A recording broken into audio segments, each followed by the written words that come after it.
Whenever you talk about cameras or lights, audio equipment, microphones, inevitably it always ends up being around the specs and how these things perform. Lately, I've been talking a lot about cameras, specifically the A7S Mark III, the Canon R5, the Lumix S1H, the it seems to be there's some kind of glitch happening. Let me see if I can fix that real quick. I don't know what that would be. I switched my setup here. So this is the GH5. Seems to be a frame rate issue. Take two. Let's see if that fixed the problem. I'm going to wait for the stream to come back online and see what we're dealing with here. There's a setting in OBS, likely. I had it to 5994, but I think it wants it at true 60. I'm going to see if that solves the problem, because I can't look at the screen flashing every second. That would be obnoxious. Hopefully this will solve the issue, and nope, not at all. Did not fix it. This is the joy of technical setups. It's always got to be something. There's something out of sync, and I know it has to do with the frame rate, but it should be working. It's possible I need to switch the GH5 to 8-bit, but I don't think that would be it, because I do see on the Atomos it flickering as well. So I'm just going to keep an eye on it and see if I can figure out. It doesn't seem to even be at any particular frequency. It's just happening consistently enough that it's really... Let's see if this brings it back up. I switched it to 30. Obviously it's not quite dialed in exactly how I'd like compared to the previous live streams I was doing, which those were on the Ursa, which is definitely overkill for this type of thing, but that just worked. Granted, it was streaming at 24 frames, so I ended up doing it and switching the setup because people were talking about, you know, there being like low bass noise. At least there was one comment of just like the low end, just needing to filter that out with like a low cut on the audio side of things, which I can easily do after the fact. If I'm making clips and uploading those, I can add a filter. But for the live people, I figured I would try and come up with a solution to have that low cut during the stream, which you can't do on an Ursa. And the way I had it set up, no device allowed that, even within OBS. I didn't find a way to introduce a low cut filter. So I ended up switching my whole setup to a Tascam recorder that has low cut built in. That's piped to a GH5, which is now fed to an Atomos, just as like a reference monitor, and then piped into OBS, which things seem to be smooth right now. I haven't seen any of the extra glitchiness, so hopefully things look good and sound good. I should probably just do a recording test to make sure the audio and the video are in sync, because sometimes when you open up OBS, or if you don't close it or refresh it, things can get out of sync. So I'll just do a little test recording right now. I apologize for the people on the live stream or after the fact. I'll probably just cut all this out because it's garbage anyway, but I can at least test a little bit to make sure before I spend an hour talking. It'd be good just to make sure there's nothing annoying happening, or at least keep the distractions and annoyances to a minimum. Test recording right now.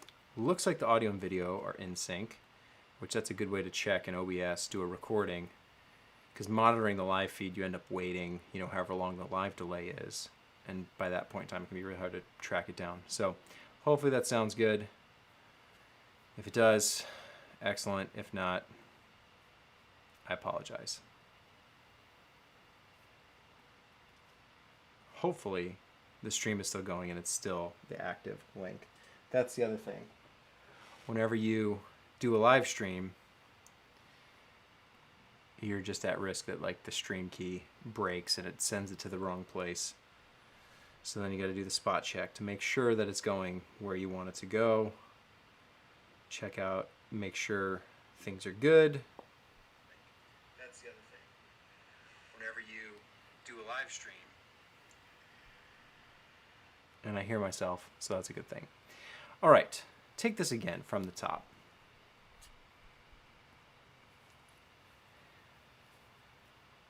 Whenever people are talking about camera gear, lights, audio, recorders, microphones, you name it, it always ends up becoming about the specs, right? You always have to talk about it because that's what the product is. It's a technical device. It's a tool. It allows you to do a lot of creative things, but at the end of the day, it's a piece of hardware or software, and it's always about the specs. That's what every conversation comes down to when you're weighing, the pros and cons. What are the specs? What are the specs? What are the specs? This is even, something that I end up always talking about, and I have been recently with the A7S III, the Canon R5, the Lumix S1H, which, by the way, did show up. So I've got some fun stuff coming for this that I'll probably go over. I just got it today, so I've just been doing some test photo and video today. But if you've never had your hands on an S1H, which was me as of yesterday, but now I finally got it in my hand, and the first thing I'll say, I'll probably talk about this more in another video, but the first thing I'll say is that this thing is big. It is big and it is heavy. It has a lot of cool stuff, but it's big and it's heavy for what it is. But that's for another day. Anyway, we talk about specs a lot in cameras, and they are important, but at the end of the day, I don't want it to be lost that the specs don't really matter all that much. This is the nuance, this is the balance of the force of the whatever. Whenever you start talking about cameras, there's always someone that comes along and that will say, yes, but those don't matter. It's all about how you use them, and you can do anything. It's like in the right hands, a professional should be able to use whatever tool. And that is 100% true. And that's why I wanted to make this video talking specifically about that concept, that the specs don't matter, because it is true. We can argue about them, we can debate, have fun analyzing the bit rates and the codecs, and is that 422, is it 420, is it really dual ISO, or are they doing some other trick? What, or is it the camera that's overheating, or is it the cards that are overheating? There's so much technical stuff that goes into this profession because it involves the tools. I can't make a video or take a picture with my eyes alone. That is what sparks the vision for it, but I need the tool to do the job for me. So we start talking about megapixels and dynamic range, and what shutter do you need, and what white balance, and the color science, and all the technical stuff, all of the specs. But at the end of the day, the specs don't matter, because when you look at the history of content, people have been doing amazing things with far less than we have today in 2020. You look back 10 years ago, amazing content was being produced 20 years ago, 30 years ago, 40 years ago. Go back in time. I mean, if you go back all the way to the beginning of original film, obviously there have been some progressions, and you can see how things have evolved from, the days of Betamax or Mini DV or High 8, and how things have evolved and gotten better. But really, that shouldn't be the limitation of the content. There is no camera that you could buy in 2020 that would severely limit your ability to produce compelling, good content. Could it be a limiting factor in that you don't have quite as high of a frame rate as somebody else? If you have a Phantom and you can film a bullet smashing through glass and it's beautiful slow motion, there's cameras that you can't capture that same shot with, but there's no requirement that every film, every music video, every video has to have super high frame rate shots in it. That's not on a checklist anywhere. No one's telling you you have to do that. Just like no one's telling you you have to have the most dynamic range in your camera, because you always need, everything to be backlit with the sun, and you need to be able to see out of every window. That's also not a requirement. There's a lot of films even that you'll watch where the windows are just blown out. They're just white, you can't see out there, or maybe it's just some sheer, kind of diffusion kind of thing, where, these things aren't written in stone anywhere where you have to be able to do X, Y, and Z to be a creative, to be a professional.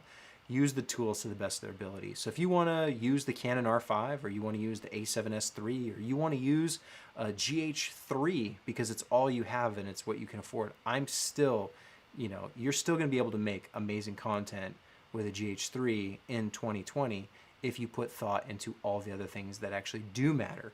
So if specs don't matter, what does matter? It is far more important. The most important thing about whatever you capture is what you're capturing. If your image is a blank wall, it doesn't matter if it's 8K or if it's 4K, it's still just a blank wall. When you look at promo videos and what people are featuring with the newest, latest, and greatest cameras and equipment, it's usually really cool subject material. And this has been the case for the longest time. If you film something unique and interesting, a landscape that's just breathtaking and beautiful and gorgeous, that's going to make the camera and the tools you're using look better just by the very nature of it looking good. Same thing with a model or a really expensive sports car or someone doing some amazing, cool, extreme sport, skateboarding or snowboarding. The subject matter makes the camera, the lens, whatever it is, look better and perform better at first glance. That's the foundation, right? So think about what you're putting in the frame. If it is just random scribbles on a piece of paper, you can film that and you can capture it with the greatest dynamic range of all time and film it in a super slow-mo mode, but it's still just a scribbles on a piece of paper, or it's a flower on the side of the road. And that's not that a flower on the side of the road can't look great, but it's also not all that unique or interesting from a video perspective or a photography perspective when a lot of people have access to that. So going to a location that's very different, maybe it's remote, maybe it's a locale that's hard to get to, can make the difference between, you know, the brand new Canon R5 or a slightly outdated GH3. What you film matters, so look for the most beautiful, eye-catching subject matter, or just be thinking about it as you're producing content, taking pictures. Think about what's in the frame, because that's the most important thing. From there, it's the lighting. What does the light do in the frame? The subject is one thing, but how is it lit? This matters far more than a camera, almost always, than a lens. How does the light fall? Think of cameras and lenses from 10 or 20 years ago. Still create beautiful images. Why? Usually because they're professionally lit. Does lighting fall into the same category?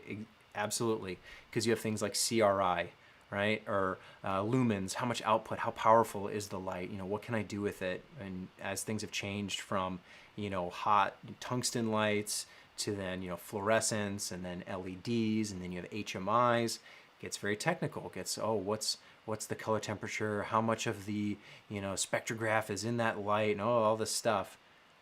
At the end of the day, how is the light shaped? How is it used? Where are their shadows?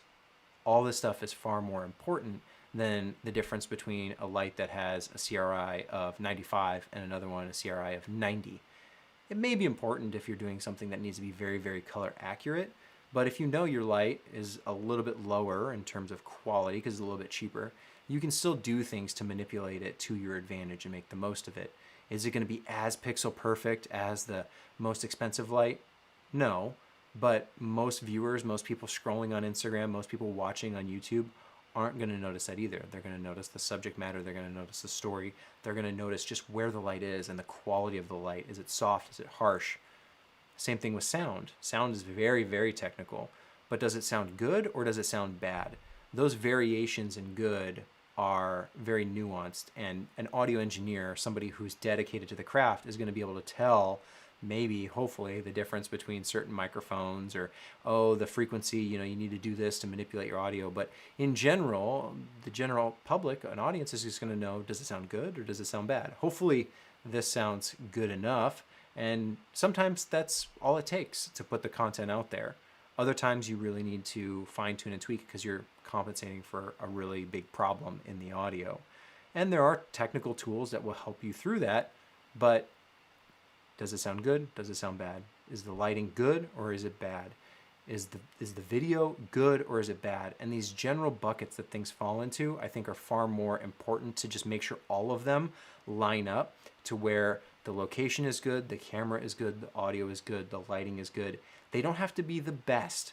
You don't have to film everything with a red. You don't have to do everything, you know, exactly to a 10. Is that going to be the most optimal way to do it? Yes, and that's what we can argue about. We can have those fun discussions of like, if you were to have the budget and the resources and the time, would it be better to capture it in 8K or 4K? Well, yeah, go for 8K if you can afford it and you have the time to deal with it, for sure. But at the end of the day, if you have amazing 8K and you have the best looking footage ever, but you've paid no attention to the lighting, to the audio, to the actors, to the makeup, to everything else that's involved, it doesn't matter that it's 8K.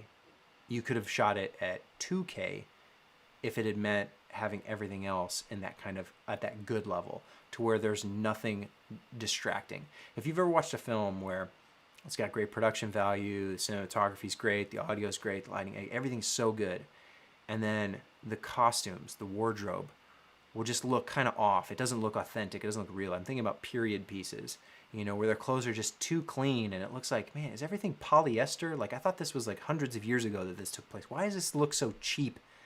It's shot with amazing cameras, captured by professionals. Oh, the wardrobe takes you out of it and makes that experience lesser. It would be better to, if you had to, sacrifice one thing in exchange for the other, which is often the case that many of us are in. If you have the luxury of going all out in all areas, absolutely. Always, you know, reach for the stars, try and do the most, do the best you can, strive for excellence. And that's why we argue about specs. So we know what that bar is. We know what the upper threshold is of like what is even possible based on the technical specs. But then how you get there, don't get so tunnel vision on just the specs alone that you forget everything else that also matters.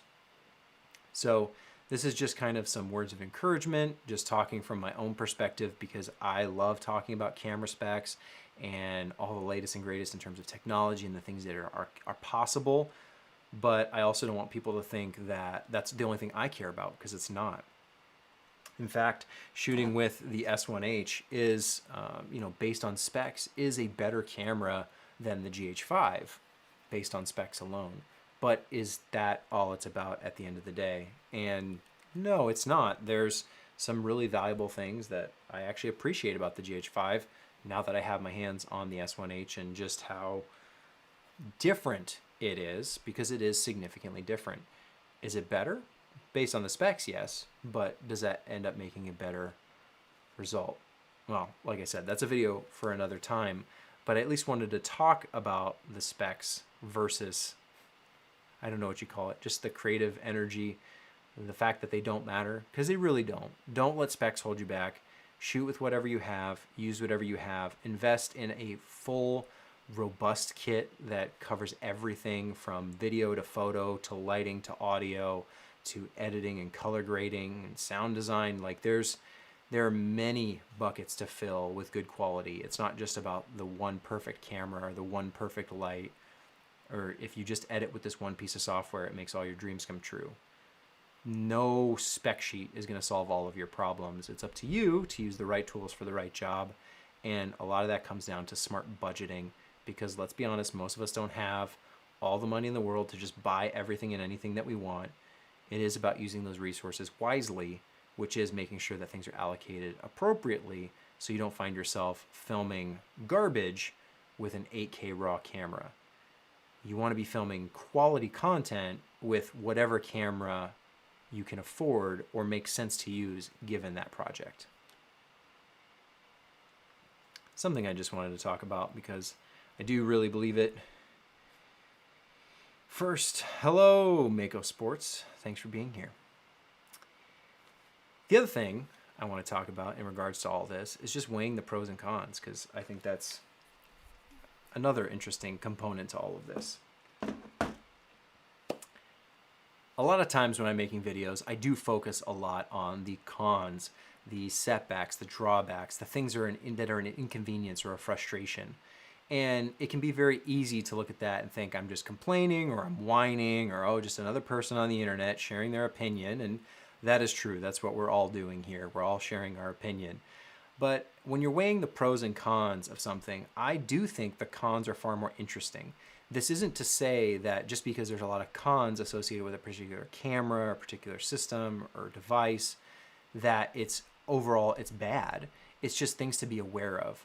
Usually the pros, the good things about a device are front and center in all the marketing. The product page will tell you everything great about the camera. It's going to tell you that it's got 8K. It's going to tell you that it does RAW or 10-bit 422 or 120 frames a second or whatever the latest and greatest is in the specs. They tell you all the good stuff up front. What's more interesting is the stuff that is not all that great or that is annoying or an inconvenience that can hold you back. Because the last thing you want to do is buy something based on how amazing it's supposedly going to be and then realize, oh, the actual reason I bought this, it doesn't actually apply. This is why I criticize Canon and the R5 and the R6 for the overheating, because that is something that you would not expect. They're not going to put that front and center on the product page saying our camera overheats.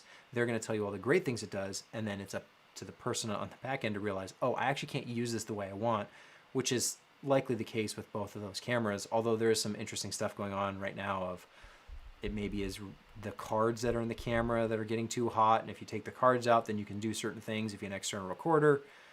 That seems like kind of an annoying workaround that maybe isn't quite right, but we'll see how that unfolds. In any case, the A7S, Mark III, a lot of people will say how great it is. It's this 4K, 4K 120, 10-bit 422. It's got all the great features, the flip screen, the image stabilization, the autofocus. Everything's fantastic about this camera. And yet, you still have to acknowledge that 12 megapixels may not be enough for some people on the photography side. Does it mean the camera is awful and it's trash and it's not worth buying? No, of course not. It's just saying, pay attention to this one thing that may be a limitation in certain situations. We all shoot a little bit different.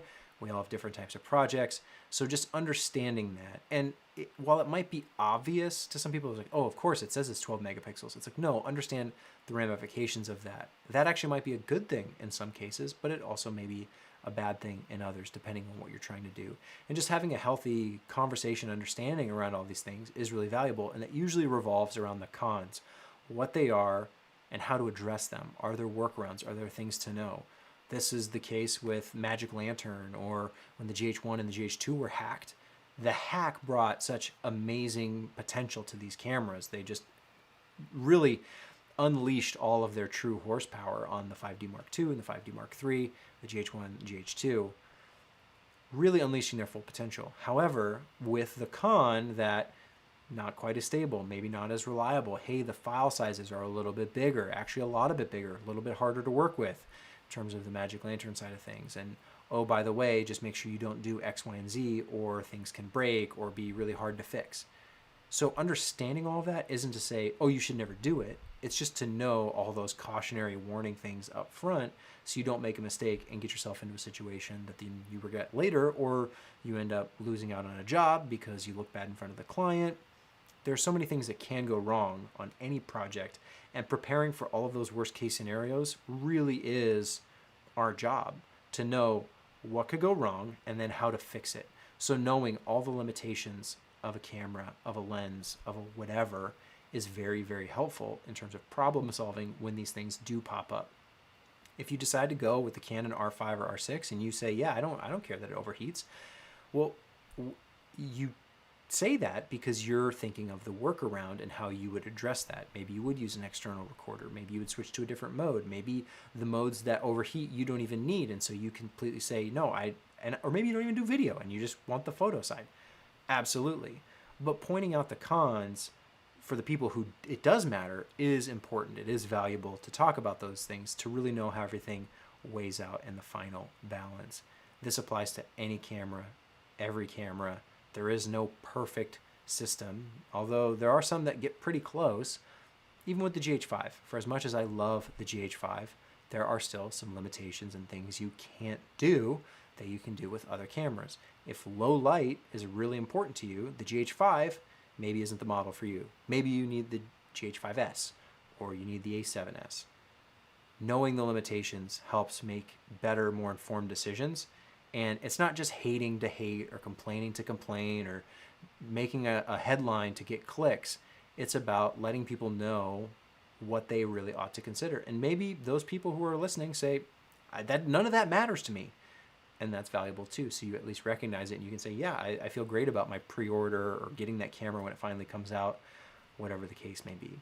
So just something to keep in mind, at least from my personal perspective, when I'm talking about pros and cons. It's not saying I love the camera because it's pros and you have to buy it. If you don't buy it, you're an idiot.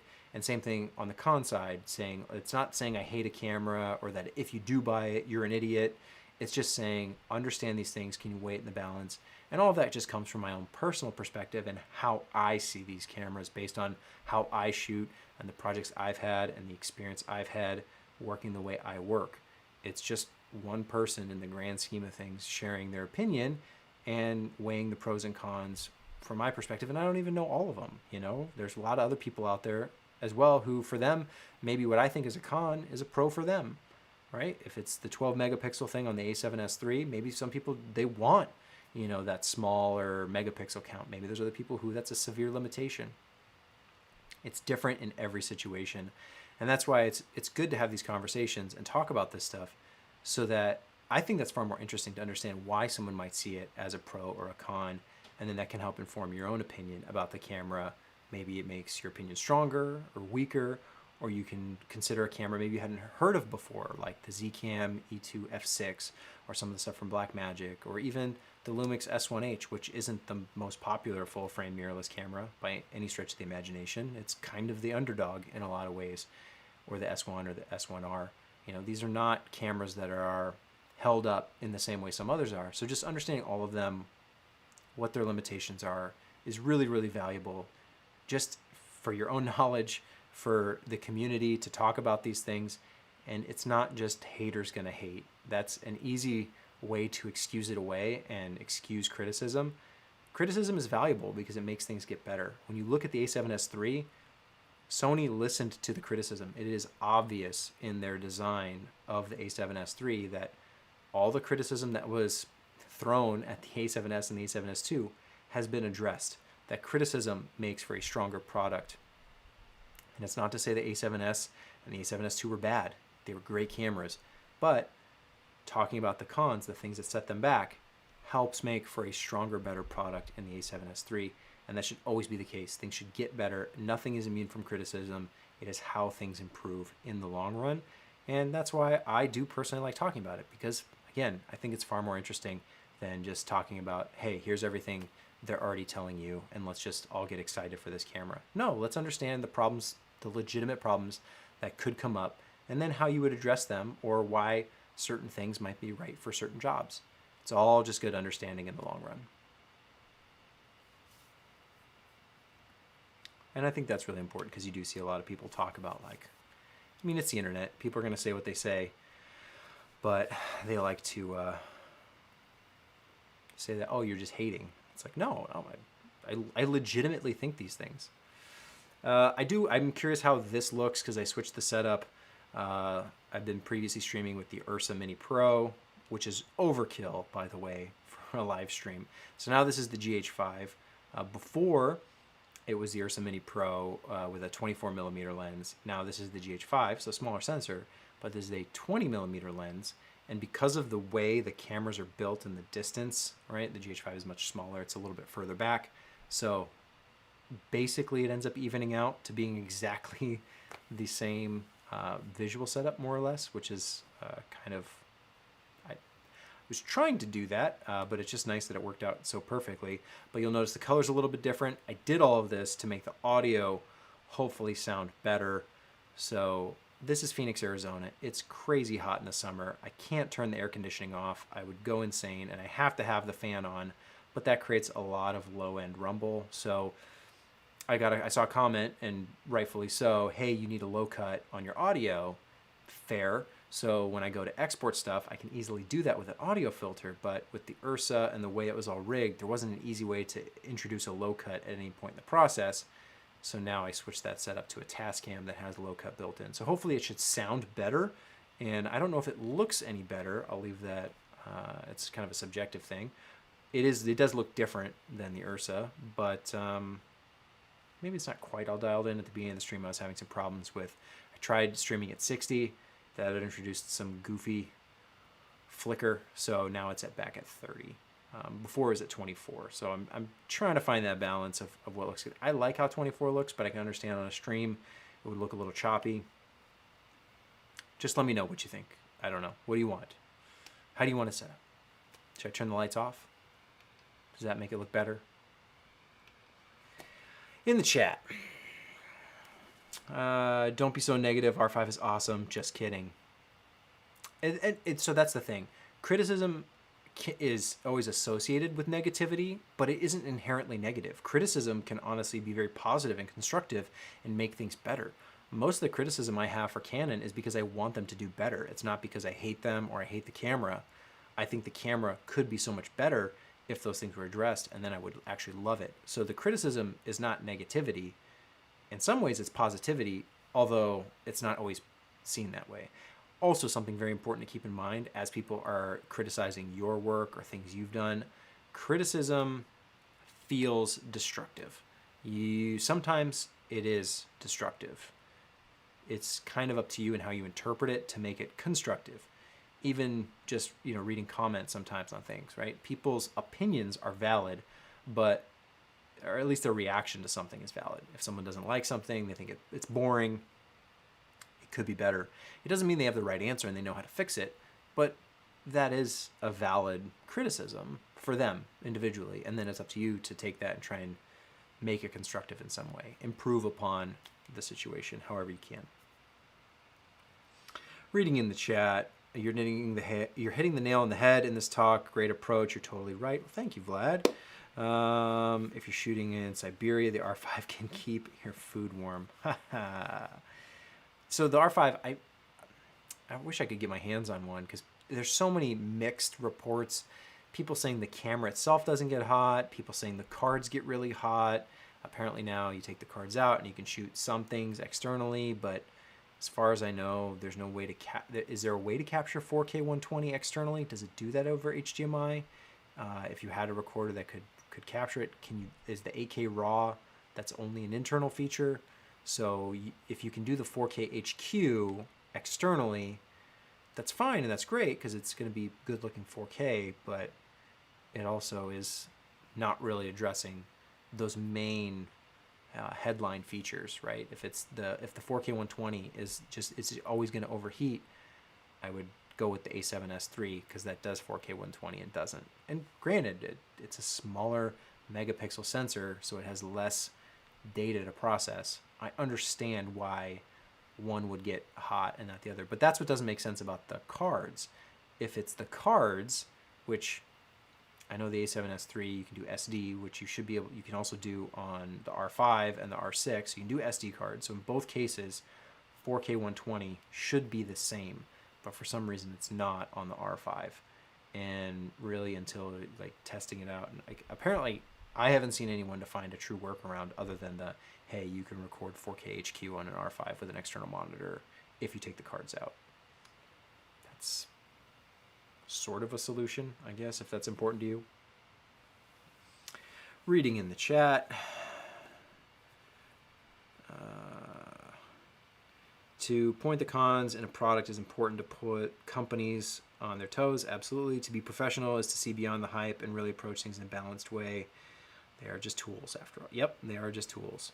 But is it important to note that Sony's success is also due to experience? Canon is still learning its way in the mirrorless market. Yeah, sure, but Canon has been doing cameras far longer, at least, photography hybrid style stuff. Mirrorless really shouldn't matter all that much, the fact that there's not a mirror in it anymore. They are late to the game, but that really is just removing something. It's easier to make cameras sexy than lighting, but frankly, the most important thing on a set is the lights and lighting accessories. What you bring to the set, the most important thing is the lighting. I mean, if you didn't bring lights, you couldn't see the image. But I do think the most important thing is the image, the subject, where you're at, what you're capturing. If you take a picture of something ugly, it's going to be an ugly picture, and it's going to make the camera and the lens and everything else look kind of ugly.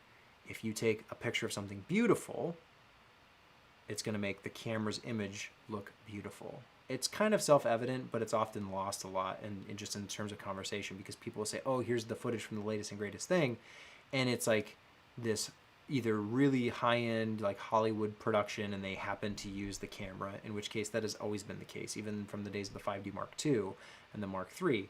Yeah, you put one of those on a film set with film lighting and actors who are famous, and you've got makeup and wardrobe and sets, like the camera is going to shine because everything else is amplifying it up, compared to a lot of the footage you can easily find of the Red cameras that, you know, someone's just filming in their backyard and it's relatively underwhelming because it's just someone's backyard. That's not a knock against the person. That's probably all they had access to at the time, so I don't blame them, but it's not going to make the camera look exceptionally stellar because it's just rather mundane. Same thing is true with GoPros. GoPro footage looks amazing when it's the extreme athletes, the professionals doing it. When it's you on a bicycle just going down the street, it's not all that impressive, and it's just regular fisheye footage. So the subject matter really, really matters far more than the other tools and things. It's just making sure you capture that subject in the best way possible, with the best light, the best camera, the best, you know. And that's where we start talking about specs. So it's always a balance. It's always a balance. Let's see, do an Ursa Mini overheating test. That would be interesting, considering the Ursa Mini is just full of fans. It's like one big fan. A lot of fans in the Ursa Mini. So it would be interesting. I'm sure it would overheat at some point, especially in Phoenix in the sun. But I guess I could. I thought the GH5 was a little bit more interesting. Your lighting and audio is top-notch, really great quality. Thank you. I'm glad you like it. And hopefully it stays looking good and sounding good this whole time. And once you... looking, lighting is ideal. The camera's doing the capturing the scene with optimal lighting. Yes, lighting, very, very important. And most cameras will shine in this situation. Yep, 4K 120 and 8K externally is a no-no. Yep, I don't think there's an external record capable of doing 120 frames per second. Yeah, not one that I've seen, but I also don't stay on top of external recorders. I mean, I'm not tuned into Atomos newsletters and updates because, frankly, the external recorders have become less of a priority for me. I'm trying to think when, you know, there was a time where it was maybe more important in the projects I was working on, but once you have one that does what you need it to do, which for me lately is just monitoring, it's not even recording, just because sometimes it's just it can be overkill. Yeah, as a monitor, once you have it, it's kind of like I can do it. So I can imagine in this situation, if it is truly the cards that are causing the heating issue in the R5, then maybe, you know, someone smart out there, Atomos or otherwise, makes a external recorder capable of capturing 120 frames. If the HDMI on the R5 even does that, I don't know if the output goes up to 120. I don't know that it might not, because doesn't the R5 only record that in the kind of like in-camera slow motion where there's no audio? Like, you know, that, like, I don't know technically what the difference is and why certain cameras capture, you know, they'll capture it at the accurate frame rate and then it's up to you to slow it down in post. And other ones are only limited to like, oh, you have to record it slow-mo in camera. Usually like an SQ mode or like the variable frame rate, VFR on the G5 and the S1H. Like there's different modes you can put stuff in, and for those higher end frame rates, the super high ones, usually those get relegated to that, like, oh, it's just the slow-mo mode and there's no audio, which I imagine would be because they're not doing HDMI, like it's not a clean signal of that. Like I don't know why or how they're doing it technically because I'm not that kind of expert, but I would imagine the R5 may struggle there as well, where even if you had an external recorder that could capture it at 120, the R5 might not even do that over HDMI. Technically speaking, dynamic range is way more important than resolution. Alexa got its glory from its dynamic range. That is true as well. Dynamic range is very, very important, probably more so than resolution. But is it more important than the frame rate issue?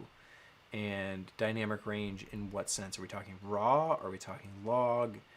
Which codec are we recording? Because that's the other thing with, you know, the A7S II.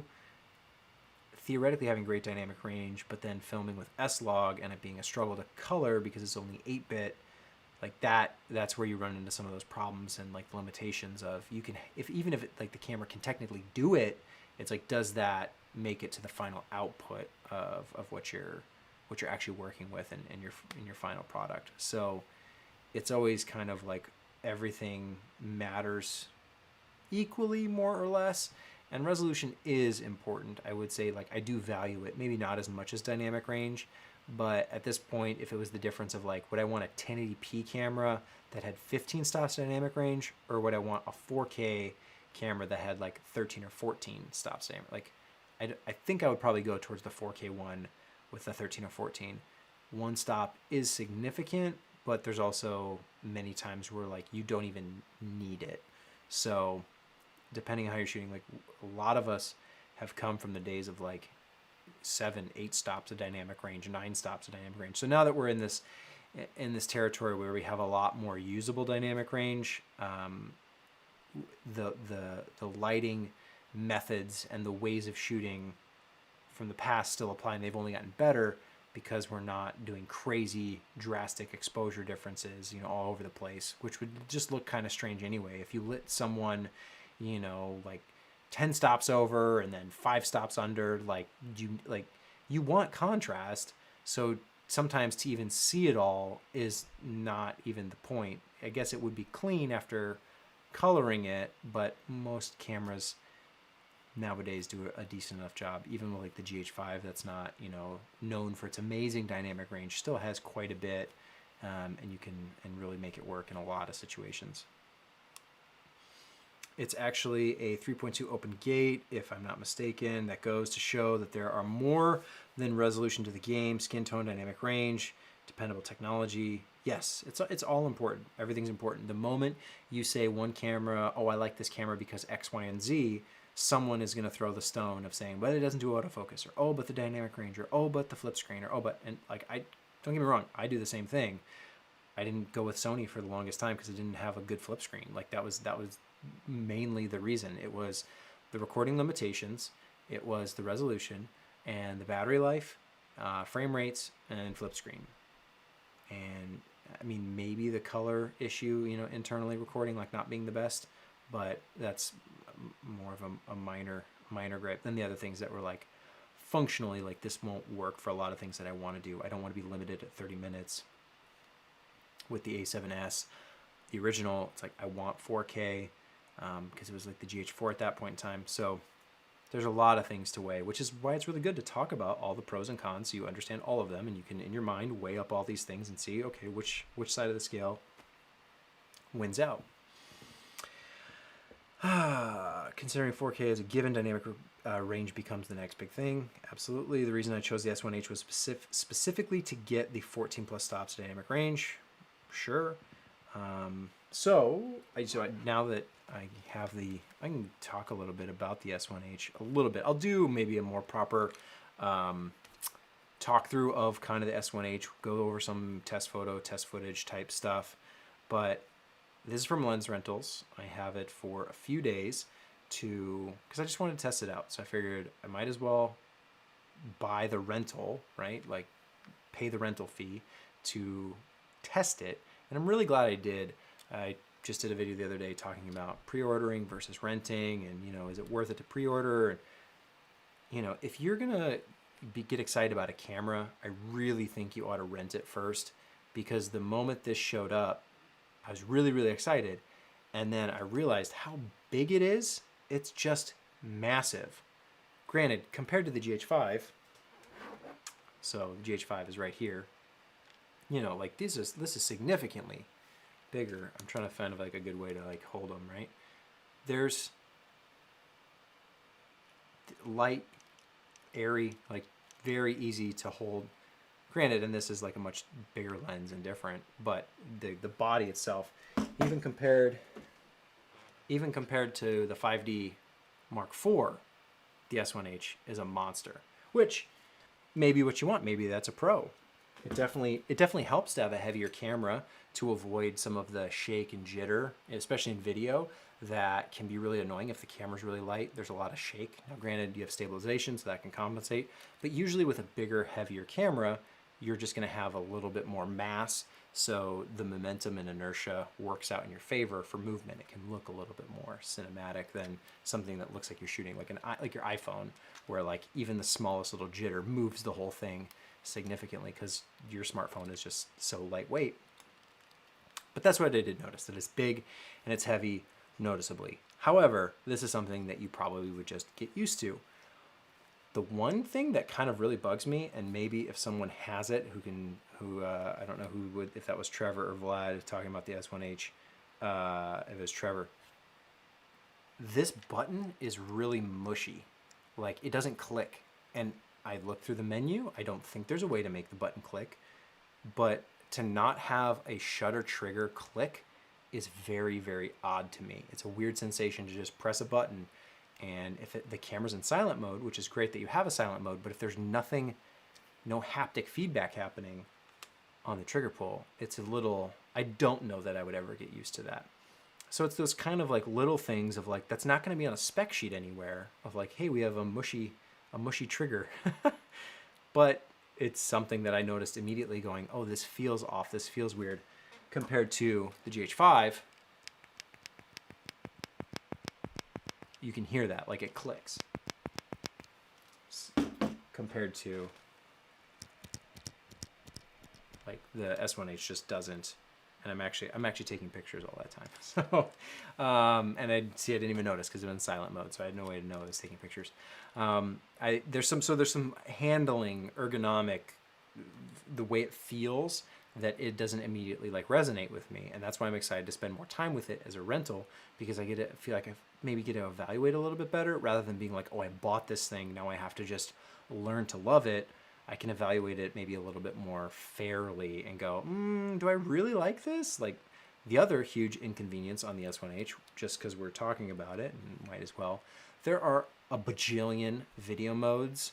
So you've got 6K, you've got 6K anamorphic, I think technically the 6K mode is anamorphic, or that's how you would want to shoot it, or it's open gate, whatever. You've got 5.9, you've got anamorphic modes, you've got 60 frames a second, you've got 30 frames a second, you've got 10-bit, you've got 8-bit modes, you've got 420, is there 420? There is 420 modes, there's 422 modes, there's all I, there's what's L, which is maybe, the other one is a PCM, like the kind of not all I mode. So you have all these modes, and they're just like every combination is its own little setting. So you just scroll for days on the menu, just going through, like finding the mode I'm trying to switch from this mode to this mode. It's so bad. And this was already inconvenient on the GH5, mind you. This is a criticism I've had for Panasonic for a long time. I don't understand why resolution and frame rate and like the codec are all paired together in this one setting. They should each be independent. You should, just like on the Blackmagic cameras, you can pick, I want 4K as 4K or 1080, or pick your resolution. And then a separate thing is picking your codec. Are you doing ProRes? Are you doing RAW? What compression are you doing? And then a separate setting is the frame rate. Am I doing 30 frames? Am I doing 60? Am I doing 48? Am I doing 120? Whatever it is. So the fact that Panasonic keeps like cramming all these into like individual settings where you have to scroll through, I think there's like 47 of them or something crazy. They added a feature in the S1H where you can filter, based on like, oh, just only show me the 4K modes, or only show me the 23.976 modes, or whatever mode you're looking for. But that's kind of just like a band-aid for the problem. The core problem is that they don't break this stuff out and being able to be like, what do you want your resolution to be? I want 4K. Okay, now what do you want your frame rate to be? Well, I want it to be 60. Okay, and now what codec, what do you want? 422? Do you want all I? Like, what do you want?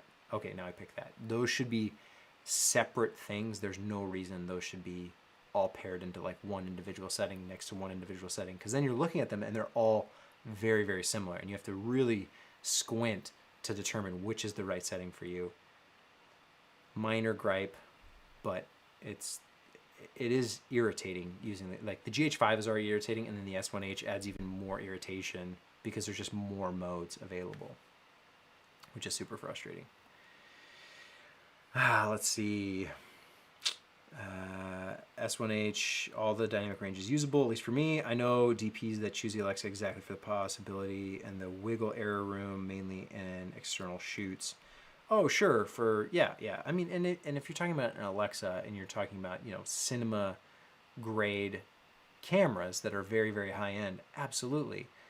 Is a regular, I say a regular, a person who, doesn't have Hollywood production budgets, would you say like, oh, you have to get an Alexa because it has the best dynamic range and therefore if you get anything else it's inferior? No, of course you wouldn't say that. You'd say, oh, this is the best camera for the price, and if you know its limitations, you know all the cons, then you can compensate and try and get as close to the Alexa style image as you can, given the limitations of you're shooting on a GH1 or a GH2 or a 5D Mark II, even still, right? Like, there's ways to, when you know the limitations, you can work around them to try and get and aim for the bigger thing. And because just if you have the bigger thing, if you have an Alexa, it doesn't mean that no matter what you shoot, it's going to look beautiful. There's a lot of stuff you could film with Alexa that would just look like trash. So it's about all of it across the board. The specs do matter, but also the specs don't matter. Sony have always had 12 plus stops, but the files are so thin that there was very little information in the highlights or the shadows. Yeah, 8-bit just wasn't enough, right? And thankfully Sony has listened to this feedback and they've implemented 10-bit on the A7S III. S1H seems to be a really mature camera with the exception of autofocus. I can't point fingers to it. I also love shooting anamorphic. Yeah, anamorphic's great. S1H does have that mode as well, which I don't think any of the other hybrids even come close. Maybe, is there anamorphic on some Olympus model or a Fuji model? Like maybe that I'm not aware of, but Canon and Sony aren't embracing anamorphic the same way Panasonic is, which I think is cool and interesting and separates them. I do think it is more of a niche style of shooting because it doesn't apply to everybody. It requires special lenses and then special workflow to make sure it comes out on the back end looking the way you want, but definitely a cool effect for those people who enjoy it. I have a couple anamorphic lenses. I don't use them as much as I'd like to. It's just because of the inconvenience and the effort it takes to shoot anamorphic is more. So it is less run and gun and is much more, cinematic. Set your shot, set it all up, make sure it's perfect. And even then, the image quality can be compromised if you're not shooting with the high-end anamorphic lenses that are available, which are out of the budget for most average people. I know the Siru, I think that's how you say it, they have a micro four thirds anamorphic, but it's only a 1.33. It's not the 2x, which if I'm going to do anamorphic, I would want to do 2x to actually fully get that anamorphic look more than 1.33. I'm going to look in here. How good is the ergonomics menus and button layout? Is it intuitive enough? I come from the world of mechanical cameras, so I've never liked the shutter button on any digital camera. Well, it seems like you've already answered my question. Yeah, sorry I beat you to it. Blackmagic has the best approach regarding menus. Absolutely, hands down, Blackmagic has the best menus on any hybrid digital camera I have ever used. The menus are fun, they're enjoyable. It sounds silly to say about a menu on a camera, but I cannot stress it enough. Blackmagic knows what they're doing with user interfaces. Sony, Panasonic, Canon, all the rest are awful. The Red, for as much as Red was, ahead of the game with touchscreens and all that stuff, granted, I haven't shot with the Red real recently, so things could have gotten a lot better, but even with, in the days of, the Red Dragon, the menu and the touchscreen was clunky and sluggish and just didn't work the way you wanted to. The touchscreens and the menu on the Blackmagic cameras is like using an iPhone, meaning it works, it's smooth, and it's seamless. And the menu structure is fantastic on the Blackmagic cameras. Love it. Love it. Can't praise it enough. I love it. Let's see. If it's looking like trash on Alexa, you should just be ashamed of yourself. Well, I'm saying if you're filming trash, if you're filming something that's uninteresting or it is terribly lit, if it's just like a light switch, a dirty light switch in a dark room because you didn't turn the lights on, it's probably going to look gross. It's not going to look good on any camera. So the subject and what you're filming, first thing. Yeah, if you go film Mount Everest, or you go to the Bahamas, or you go to some place magical and beautiful, and someone's surfing or snowboarding, like that should look good. Yeah, absolutely. But you have to go there. You have to find these places. You have to do the effort. You can't just film a trash can in the corner of your room and it was shot on Alexa, so it's beautiful now. Red menu looks like the Linux 1995 apps. Yeah, the red menus. I haven't used them real recently, but Red was really cool at the beginning, and then in my eyes kind of took this turn where it became very elite and not the rebels, not the underdogs. They ended up kind of like winning in a lot of ways. Granted, Arri with the Alexa is also winning in Hollywood, but basically those two cameras dominate Hollywood now from the digital perspective. So they took that top dog spot, Red did, and so now they're not the underdog anymore. So some of these shortcomings I think are a little less acceptable. But again, I'm kind of criticizing out of my element here because I haven't used a Red camera for a while. But again, because it's like I don't know, I always just end up rooting for the underdog, and that's like Blackmagic now, that's like Panasonic now, that's like these hybrids. There's so much you can do with tools that are so incredibly cheap, relatively speaking. They're still expensive. An A7S III isn't cheap, but relatively cheap compared to what things used to be or what else is out there. And the fact that you can do 4K 120 for $3,500 is pretty mind-blowing in the grand scheme of things. And you get all the dynamic range, and you get all this stuff. And yes, it's not a proper cinema camera, but a lot of people don't want that. They want a hybrid camera because they want to do photo and they want to do video and they want to kind of take it anywhere and be able to do all the cool stuff that the high-end ones can do. It's, a little bit of everything, and that's what's so great about them and so special. And when they work, it's a joy to use things like the GH5 that are so special and kind of revolutionary in the way they change what you're able to capture. I have literally seen bad Alexa footage. I was totally shocked. The thing with Blackmagic is their understanding that offering excessive options is not a plus. Why would bother renting one if you don't know how to use it? Seems crazy. And then Red was able to cater to a market that existed just because other companies were still not interested in exploring. Yeah, I mean, Red dominated a time where film cameras were hundreds of thousands of dollars. So $20, $30, $40, $50,000 was cheap relative to the time. Now, $50,000 for a film camera is expensive for all the content creators out there who are making really compelling content and putting it on YouTube. There are some of them that end up buying Red cameras because they are that elite level, and when you've got millions of subscribers and you get millions of views and it financially it makes sense, I guess, and you run your business that way, that's fine. Is it overkill though in a lot of situations? Probably. Are there other times it's justified? Definitely. And it's up to the content creator to figure it out. But it's a lot easier to talk to anybody about buying, hey, you want to get into filmmaking or video or photography. If you immediately tell them they have to buy a Hasselblad or a Red or some high-end camera that's a Leica, they're going to go, you're nuts. Like, I just want to get into this. I think the fact that these hybrids are so cheap allows access to so many more people that would otherwise be left out and unable to express their creativity, which I think is the true value of it. It makes quality content creation more democratic in that more people, regular everyday people, have access to stuff, and those people can be some of the most creative people out there. And you look at the stuff on YouTube and you go, wow, that's incredible that someone was able to do this with a $2,000, $3,000 camera. That's impressive. The fact that Hollywood can spend a bunch of money making a film, like, it's not impressive anymore. Like, the special effects and everything, they're great, they're fantastic, they're experts who do their jobs well, but it's also not impressive in the sense that it's unexpected. I want to see more of the people that produce content that is exceptional when you don't expect them to. You say, oh yeah, that's neat, you're a student filmmaker, oh, you're just some person doing the YouTube thing, and you see content, you go, wow, that's incredible. Great job. And you did that with a $2,000 camera? Mind-blowing. Red was able to cater, to market. Sony, Canon, Panasonic, and Blackmagic won't leave space for Red. We'll see with the Komodo.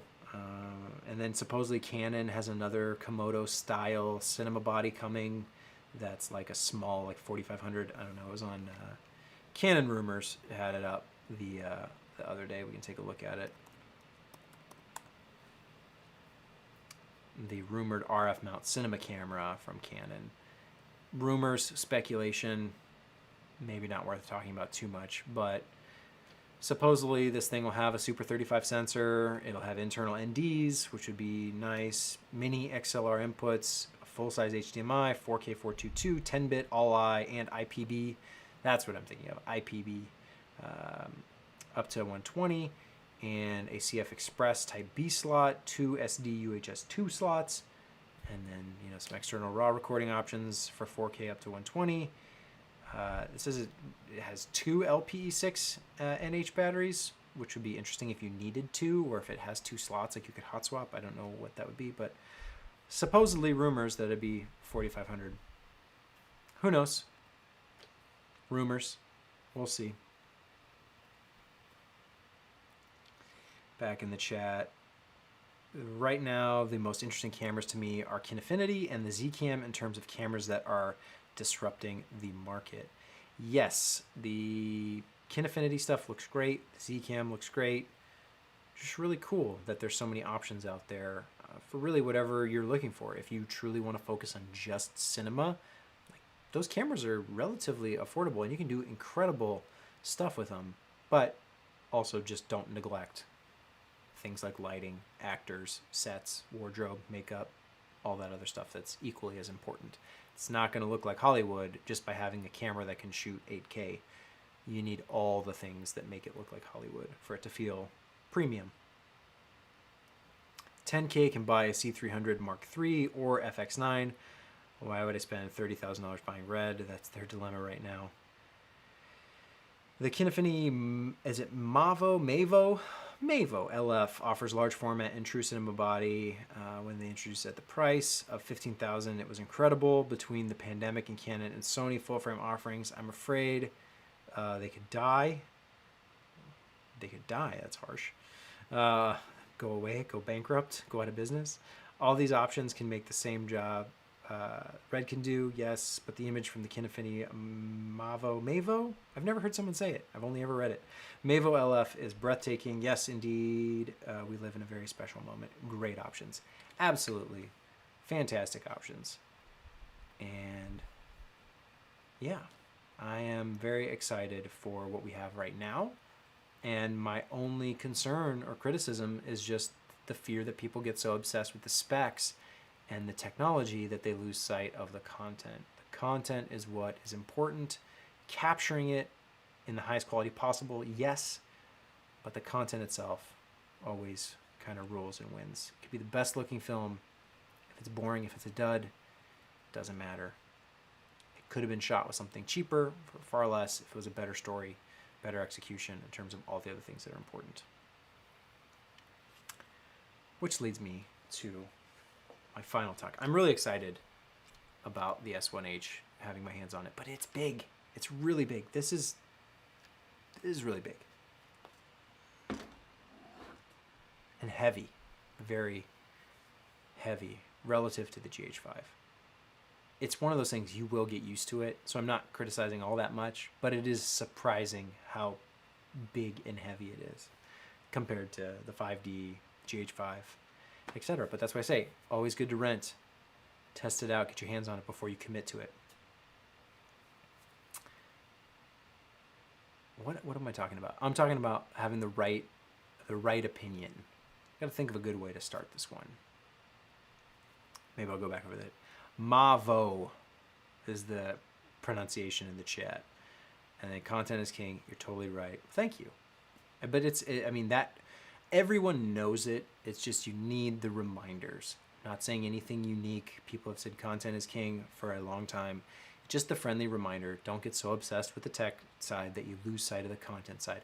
Focus on them both equally. This is a reminder for myself. This is a reminder for you. This is a reminder for everybody. What's in the frame matters just as much as what's capturing the frame. Focus on both equally and don't lose sight of one over the other. Cool? All right, let's move on. It seems like no matter what your opinion is, there's always someone saying it's the right opinion or it's the wrong opinion, or why are you hating on so-and-so, or you're wrong, and this is what this person said. And it's fun and fine to argue about facts and details. We're talking about things that are actually true and verifiably true or false regarding, how many pixels are there actually, or how is it really a full frame, or is there like a 1.1 crop, or like the technical details of stuff can be fun to argue over sometimes when you're getting to some kind of truth. But oftentimes in what we're talking about, it is usually the subjective opinion of the person presenting the information. They're going to have their take on it. And a lot of times you'll hear people will say, well, that's just your opinion. And that's exactly the point. It is just my opinion. That's all I'm sharing. That's what is unique to me. The facts and the specs, those are not unique. The unique part is the opinion and the takeaways and the impressions and what I think. And that's not to say just because I think it, someone else is wrong for thinking differently. No, in fact, I like disagreements. I like differences of opinion because maybe someone thinks something that I hadn't considered before, or maybe I say something that makes you think a little bit differently about something you hadn't considered before. These battles or arguments or talking about cameras that are bad or talking about cameras that are good, these aren't right or wrong. They're just opinions, and everyone is entitled to their opinion. And I think it's equally valid to listen to everyone's opinion, because some people might be misinformed, and then you can clue them in and say, here's why your opinion is actually wrong because the facts you're using are wrong. In which case, that's totally valid. Other times, someone might be operating with all the right facts. They just have a different takeaway or different perspective than you or I do, which is also totally fair and valid. And that's the benefit of subjective content creation. What looks good? What looks bad? What sounds good? What sounds bad? These are very subjective things. What's beautiful? What's ugly? Very, very subjective. And as content creators, when we're out there taking photos or shooting videos or piecing together an edit, we only have our opinions of like how to make it. No fact spreadsheet will ever tell you how to do it exactly right. You have to inject your own opinion into what you think, making decisions of what looks better, what looks worse. Stand over here, no, stand over there. I'm going to use this focal length because I want it to look a certain way because I think that looks better. Subjective opinion.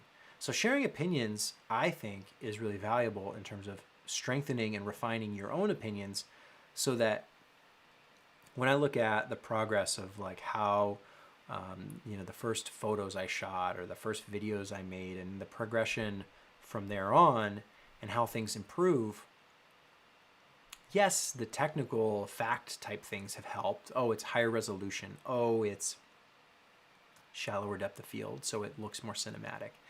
There are a few technical things that help out along the way, but a lot of it is driven by the subjective of my personal tastes evolving over time by watching and consuming content, movies, television, YouTube, seeing things, looking at Instagram, saying, wow, that looks good. Wow, that looks bad. And then recognizing that and drawing an opinion, a conclusion on my own, wondering how they did it, why they did it, and knowing, okay, I want to replicate that, or no, I never want my thing to look like that because I think it looks bad. All of these opinions fuel the progression and development over time to make you better at what you do. So just because someone is sharing their opinion, I would encourage you, don't think that they're just hating or that they must be wrong, or, oh, so-and-so said this and they're right and I trust them. It's like, it's all just information that then is processed by you, the person consuming it all, so you can draw your own opinion and your own conclusion based on your experience as well. I think that's how we all strengthen each other and we all get better by listening to different opinions and not just agreeing with everybody. That's not what I'm saying either. It's not like, oh, everybody's right and you just have to, every opinion's valid. That's not what I'm saying at all. I'm just saying listen to all of it, weigh it all equally, and don't take it as a personal attack or that, oh, someone liked a camera and someone else didn't. Who's right? Who's wrong? It's like they have very different reasons for why they have opinions. But I think the fact that they have those opinions and then they share them is equally valid. That makes my opinions better and stronger too. So it's just really easy to fall in the trap of, well, that's just your opinion. That's kind of all we have. The facts are the facts. The opinions are what separate and differentiate and drive us to get better in the long run, because we can all work together, taking advice or not taking advice. You can reject advice too. Someone says, hey, I like the look of this. This looks great to me. And you say, that looks bad. Well, you know never to do whatever it is they're doing. And you can look at someone else and say, I like this. This looks good to me. This is what I did. Oh, okay, you like that? Yeah, I do see that. That does look better than what I'm doing. And then you can emulate what they're doing a little bit and shape and refine your own opinion over time. Just something to keep in mind, because some of these things, when you're talking about Canon or Sony or Panasonic or Blackmagic, there's the loyalty factor there, and people get excited one way or the other of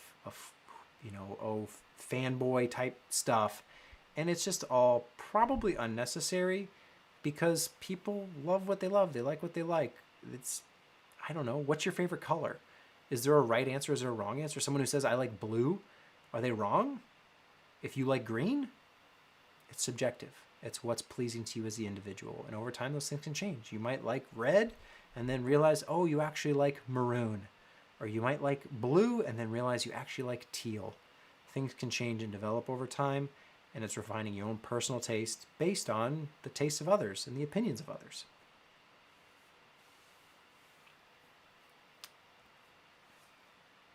Not really a specific topic to cameras or anything valuable information-wise, but again, I wanted to do a stream just talking about the stuff that's more of like the balance to how some stuff is interpreted, because no matter how much you say or how many caveats you throw out there, it's still, people hear kind of what they want to hear, and most of the time the actual details and the nuance of any given subject are so deep, even per individual, that like you can't actually get down to it without like a long drawn out conversation, which can be exhausting to go through all those details, but I think it's valuable. And I think it's good just to have those kind of like baseline understandings of like, it's okay for someone to have an opinion, and just because they don't like something doesn't mean they hate it.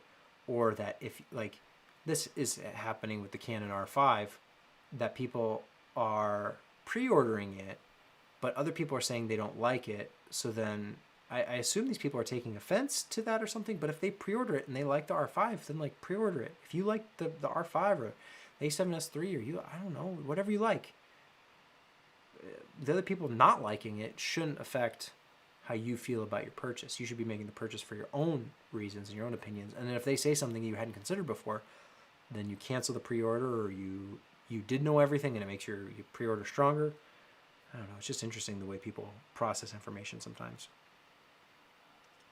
I'm reading in the chat. It's easy to get lost in the tech specs. Absolutely. To speak about tech specs and the small details about equipment is a good way to delay the real struggle, the creative struggle. True. Tobias says, hi. Hello, Tobias. Vlad says, there is a soothing quality in talking about technicalities. It keeps us from dealing with what should really matter about your opinion. Don't worry. The more people know you and approach your view, the less you'll be judged by your equipment opinions. You seem to be a really cool and reasonable guy. I hope I'm a cool and reasonable guy. I do have opinions, right? I picked the GH5 over the A7S II because of my personal opinions. And so I like the GH5. I have a close friend who shoots with Sony. He has the A7R. I believe he has the 4. I know he bought the 3, but he might have upgraded to the 4. But he shoots Sony. We're great friends. I talk to him pretty much every day. He's not a bad person because he shoots Sony. Because I shoot GH5. And I hope he doesn't think that about me, that, oh, you have the GH5. Oh, that you're an idiot. It's like, no, like, I hope he doesn't think that. Maybe he does. I don't know. He'll have to tell me. But no, I don't think he's an idiot for buying a Sony. It's like that made sense for him in the way he shoots. And he's does photo and video. He leans more towards photography, but does video equally as well. Incredible, super talented guy. And we chose different things. still great friends. It doesn't even come up. It's not like we argue about each other's cameras and say how stupid each other are because we picked a different system. Like it's beyond that. It's about the content. It's about the creativity. It's about being like, wow, that's an incredible photo, or oh, that's a cool shot. I'm not saying, oh, you filmed that, but it was, or you took that photo, but it was on the Sony. Ugh, gross. No, I love his photography, and his videos are great. Back in the chat, we live in very strange times, and people start interactions already hoping for the worst. That's probably true. I find that lots of the spec arguments fall as we all are compressing the hell out of videos exported on YouTube or Insta, etc. Yeah, like at the end of the day, all this stuff gets compressed for the web, unless you are, making Blu-ray discs and you have wide distribution of your premium content. Look at Netflix, look at HBO, look at these streaming services, and there's so much compression, even in the most high-end productions. It can be the most expensive project, and you'll be watching on Netflix, and there's tons of compression, just because like it's the nature of digital and delivery of content. Is it helpful to have the resolution and the dynamic range and the premium codecs? Yes, it's helpful to make sure that you have quality throughout. But also it's diminishing returns when you go and you upload it to YouTube and all the life is sucked out of it, or you export into kind of like an MP4 and you have to send it off for delivery.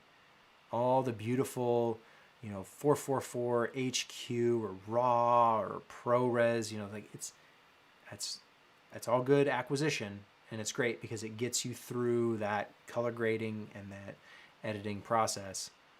But at the end of the day, most of us, all that just vanishes up in smoke because you say, well, I need a small file size because it needs to be sent over the internet, so the file can only be this big, or I don't have all day for it to upload, or whatever the final delivery mechanism is. So it is always something to keep in mind, that final delivery. It does affect it, and so if you're going to spend $100,000 just to have the best of the best of the best, it might not see its way all the way to the end. Back in the chat, Vlad, see you later. Next Netflix compression probably make DPs cry hugging their pillows. Yeah, that's true. It is a shame to watch stuff so premium, so high end, and to see compression. But you know what? Most average viewers don't even notice.